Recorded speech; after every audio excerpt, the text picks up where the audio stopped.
నమస్తే అండి. This is Pavan Kumar advocate. Welcome to the Pavan law solutions. ఈరోజు టాపిక్ ఏంటంటే attachment before judgment, order 38 rule 5 of CPC. ఈ petition దావా ఫైల్ చేసినప్పుడు కానీ లేదా దావా పెండింగ్లో ఉన్నప్పుడు కానీ ఫైల్ చేసుకోవచ్చు.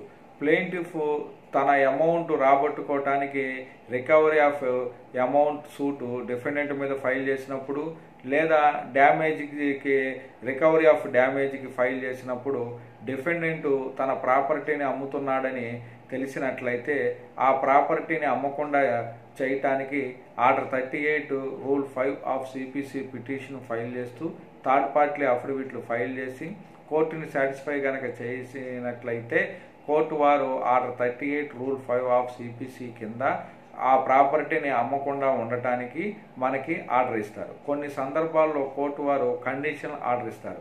అంటే ప్రతివాదికి నోటీసులు సర్వ్ అయిన తర్వాత 48 గంటల లోపు సెక్యూరిటీ గనక ఫర్నిష్ చేయకపోతే, ఏదైతే అటాచ్మెంట్కి పెట్టామో ఆ ప్రాపర్టీకి తగ్గట్టుగా సెక్యూరిటీ గనక సెక్యూరిటీ గనక ఫర్నిష్ చేయకపోయినట్లయితే అప్పుడు అటాచ్మెంట్ ఇవ్వండి అని.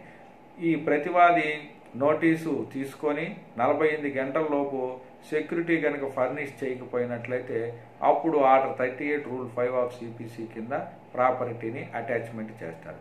ఒకసారి కోర్టు వారు ప్రాపర్టీని అటాచ్మెంట్ చేసినప్పుడు ఆ ప్రాపర్టీని ఎవరికైనా అమ్మినట్లయితే అది చెల్లదు. కోర్టు వారు ఈ ప్లెయింటిఫ్ చేసినటువంటి దావా ప్లెయింటిఫ్కి అనుకూలంగా ఇచ్చినప్పుడు ఇప్పుడు ఏదైతే ఆర్డర్ 38 రూల్ 5 ఆఫ్ సిపిసి కింద పిటిషన్ ఫైల్ చేసి అటాచ్మెంట్ పొందారో ఎగ్జిక్యూషన్ పిటిషన్ ద్వారా దాన్ని ఏలాంపాటికి తీసుకొని రావటం వలన వారికి రావాల్సినటువంటి డిగ్రీ అమౌంట్ కానీ లేదా డ్యామేజెస్కి వేసినప్పుడు డ్యామేజ్ అమౌంట్ కానీ రాబట్టుకొని వచ్చును.